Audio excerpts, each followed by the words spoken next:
성경 봉독하겠습니다. 사도행전 17장입니다. 10절부터 15절까지 말씀 함께 우리 합독하겠습니다. 밤에 형제들이 곧 바울과 실라를 베레아로 보내니 그들이 이르러 유대인의 회당에 들어가니라. 베레아에 있는 사람들은 데살로니가에 있는 사람들보다 더 너그러워서 간절한 마음으로 말씀을 받고 이것이 그러한가 하여 날마다 성경을 상고함으로 그 중에 믿는 사람이 많고 또 헬라인의 귀부인과 남자가 적지 아니하나 데살로니가에 있는 유대인들은 바울이 하나님의 말씀을 베레아에서도 전하는 줄을 알고 거기도 가서 무리를 움직여 소동하게 하거늘 형제들이 곧 바울을 내보내어 바다까지 가게 하되 실라와 디모데는 아직 거기 머물더라. 바울을 인도하는 사람들이 그를 데리고 아덴까지 이르러 그에게서 실라와 디모데를 자기에게로 속히 오게 하라는 명령을 받고 떠나니라. 아멘.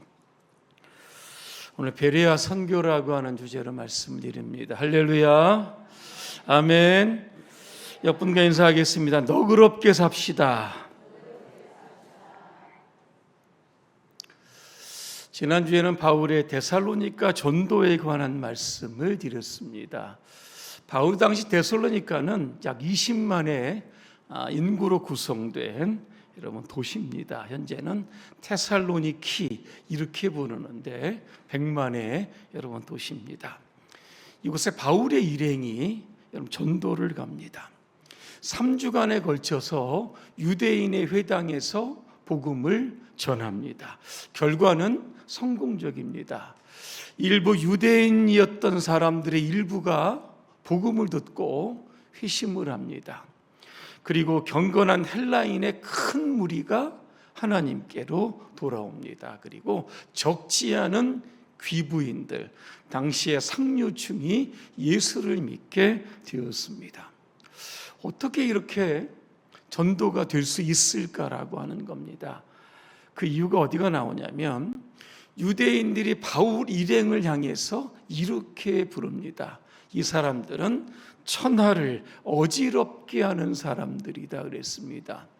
영어 성경에 보니까 세상을 뒤집어 놓는 사람들 이렇게 표현이 되어 있습니다. 우상의 도시죠. 그럼에도 불구하고 복음이 들어가니까 그죠? 사람이 바뀌고 도시가 바뀌게 여러분 되는 겁니다. 전도는 열매도 있지만 늘 반대도 있습니다. 왜? 영적 전쟁이기 때문입니다. 유대인들의 시기심이 발동했다 그랬습니다. 유대교는 침체하고 기독교는 부흥을 하니까 그죠? 시기 질투가 나는 겁니다. 그래서 이 바울의 일행을 로마 당국에 고발합니다. 유대인들의 전형적인 수법입니다. 이들은 다른 임금, 예수라고 하는 임금을 전하는 사람들이다. 로마의 황제에 반역하는 이러한 사람들이다. 이로 인하여 그죠? 소동이 일어납니다. 야손이 막 붙잡혀가는 일들도 발생합니다. 그때 제자들이 밤중에 그죠? 급히 오늘 또 바울을 베레아로 보내게 되었던 겁니다. 베레아는 지도상으로 어디 있냐 보면 유럽의 지도를 이렇게 보시면 데살로니가 서남쪽에 한 70km 떨어진 이 베르미우스라고 하는 상기슭에 자리 잡고 있는 이게 도시입니다. 지금은 베리아 이렇게 그 도시를 여러분 부릅니다. 바울이요 유대인의 회당에 또 들어갑니다. 복음의 메시지는 늘 똑같죠. 예수 십자가의 죽음과 부활을 선포하게 여러분 됩니다. 그런데 이 베레아 사람들은 데살로니가 사람들보다 조금 달랐습니다. 달랐던 이유가 뭘까 보니까 성품적으로 조금 달랐던 겁니다. 산기슭에 있다 보니까 좀 너그러운 마음이 있었던 것 같습니다. 너그러웠다라고 하는 표현이 어떤 뜻일까라고 하는 겁니다. 교양이 있다, 편견이 없다, 부드럽다, 거칠지 않다, 이런 뜻을 담고 있습니다. 그래서 이 베레아 사람들이 바울이 설교를 할 때 어떻게 들었는지 오늘 두 가지 말씀드립니다. 첫째는 간절한 마음으로 받았다, 이렇게 되어 있습니다. 여러분들은 설교를 어떤 마음으로 받고 계십니까? 예? 100점입니다. 자, 대부분 보면 설교가 시작되면 수면 보충 시간이다, 그죠? 작정하고 오신 분들이 있습니다. 또 어떤 분은 금방 설교 시작했는데 이거 언제 끝나나, 그죠? 시계를 자꾸 쳐다보시는 분이 있습니다. 어떤 분들은 이제 예배 후에, 그죠? 스케줄에 관해서 그냥 연구하고 생각하시는 분들이 있습니다. 자, 이런 분들에겐 설교가 들리겠습니까? 안 들리겠습니까? 안 들립니다. 이 자리에 수백만 전 앉아 있다고 해도 설교가 들리지 여러분 않는 겁니다. 간절하다는 것은 성경에 보니까 갈급하다, 이렇게 표현합니다. 시편 41편 2편 1절에 여러분 잘 아시는 말씀입니다. 하나님이여 사슴이 시냇물을 찾기에 뭐라고 되어 있습니까? 갈급함같이 내 영혼이 하나님을 찾기에 갈급하다, 이렇게 표현이 되어 있습니다.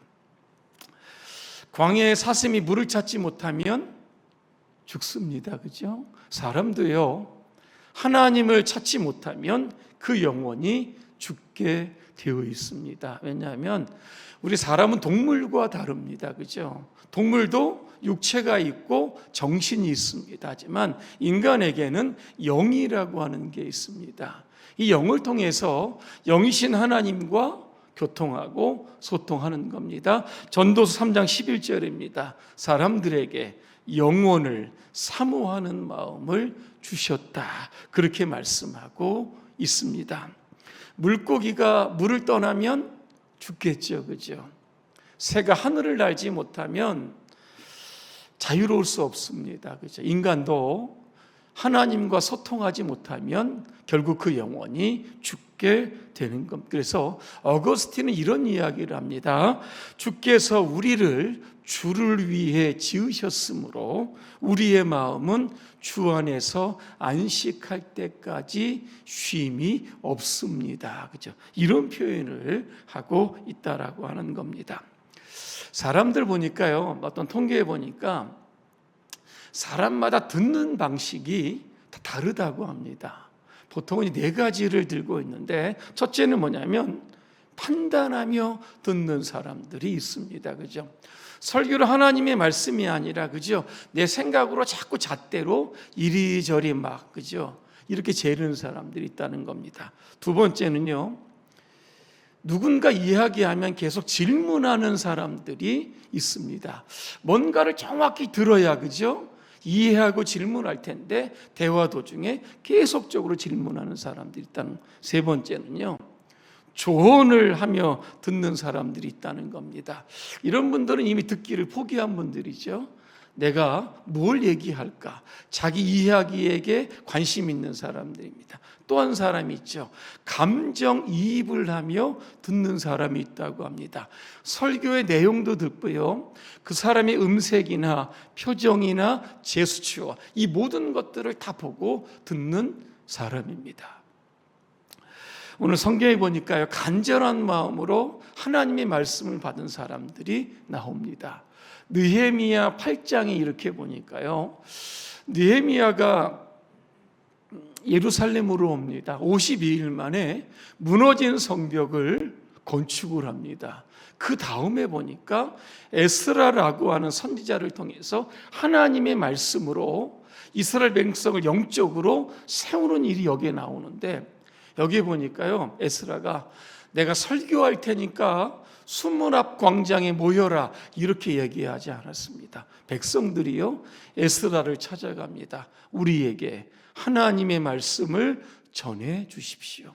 성경에 보니까요 수문 앞 광장에서 새벽부터 정오까지 6시간 동안 하나님의 말씀을 들었다. 여러분 이렇게 나와 있습니다. 어떤 사람일까? 남녀노소 말씀을 들을 귀가 열린 사람들이죠. 그러니까 아마 어린아이부터 그죠? 노인에 이르기까지 그 말씀에 보니까 성경에 귀를 기울였다 이런 표현이 나오고 6시간 에스라의 설교에 귀를 기울여서 들었다는 겁니다. 요즘 6시간 설교하면 어떻게 될까요? 아마 저 혼자 남아 있을 겁니다. 그죠? 다 바쁘셔서 아마 집으로 가셨을 텐데 에스라가 6시간 설교합니다. 백성들의 반응이 아멘 아멘으로 화답했다. 성경에 여러분 나오고 있습니다. 자, 6시간의 설교, 그 말씀이 나에게 주시는 간절한 마음에서 받았을 때 나타난 현상이 있습니다. 뭐냐면 울었다 그랬습니다. 왜 울었냐? 성경에 그대로 나오는데 내 죄 때문에 하나님의 말씀대로 살지 못한 내 죄 때문에 예루살렘 성전이 파괴가 됐고 우리의 조상들이 바벨론으로 끌려가 포로가 되었다는 겁니다. 이게 누구 책임일까? 바로 내 책임이고 말씀대로 살지 못한 내 책임이다. 이러면서 수문 앞 광장이 울음바다가 된 그러한 사실이 있습니다. 그래서 우리가 말씀을 들을 때 오늘 간절한 마음, 갈급한 마음, 그 말씀이 어느 누구에게 들려지는 말씀이 아니라 나에게 주시는 그 말씀으로 오늘도 받을 때 그 말씀이 우리의 삶의 영적 양식이 되는 겁니다. 두 번째는요, 날마다 말씀을 상고했다. 이 상고가 뭘까 이렇게 봤더니 자세히 살폈다 이런 뜻이 담고 있습니다. 하나님의 말씀이 이것이 그러한가, 그 말씀의 깊은 우물 속으로 계속해서 들어갔다라고 하는 뜻을 담고 여러분 있습니다. 상고했다는 건 성경적으로 보니까 묵상했다 이런 뜻을 담고 있습니다. 묵상이 뭡니까 여러분? 되새김질 아시죠? 반추라고 합니다. 소가 음식을 먹습니다. 계속 먹어대죠. 나중에 안에 있는 거 하나씩 끄집어내면서 계속 씹는 것, 이게 바로 반추라고 하는 겁니다. 그러니까 묵상은 뭡니까? 하나님의 말씀을 계속 읽고 듣는 겁니다. 매 시간 그것들을 꺼내내어서 계속 씹어서 내 영의 양식으로 만들어가는 것, 이게 바로 상고라고 하는 단어고 묵상이라고 하는 여러분 그런 단어입니다. 우리는 말씀을 듣는 데 익숙합니다. 그죠? 하지만 문 밖에 나가면 어떻게 됩니까? 다 잊어버리죠. 뭐가 필요한 겁니까? 상고라고 하는 단어, 묵상이라고 하는 단어가 우리에게 필요한 겁니다. 그래서 시편 1편에 보니까 여러분 잘 아시는 말씀입니다. 오직 여호와의 율법을 즐거워하여 뭡니까? 그의 율법을 주야로 묵상한다. 주야로 묵상한다 말씀하고 있습니다.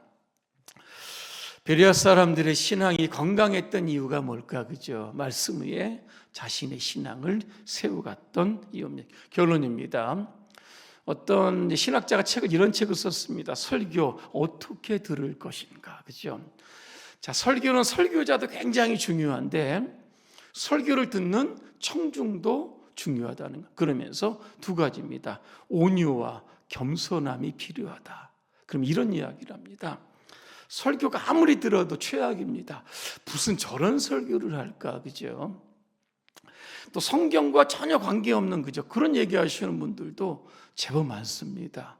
그럼에도 불구하고 거기에 내게 주시는 하나님의 메시지가 있다죠. 그거를 찾기 위해서 그 설교에 경청하려고 하면 겸손과 온유함이 필요하다. 이런 이야기를 하고 있습니다. 오늘 우리는 베레아 사람들처럼 간절한 마음으로, 그죠? 이 말씀이 어떠한가, 말씀의 깊이를 깨닫기 위해서 상고하고 묵상함을 여러분 통해서 묵상한 말씀이 여러분의 삶을 또 지탱하고 여러분의 삶에 능력과 힘이 되시기를 주님의 이름으로 축복합니다. 기도하겠습니다. 은혜로우신 하나님, 우리도 베레아 사람들처럼 간절한 마음으로 하나님의 말씀을 받게 하여 주시옵소서. 이 말씀이 그러한가 상고하게 하시고 날마다 그 말씀을 묵상할 수 있도록 도와주셔서 그 말씀이 내 삶이 되고 내 삶을 질탱하는 영적인 힘이 되게 하여 주옵소서. 예수님의 이름으로 기도합니다. 아멘.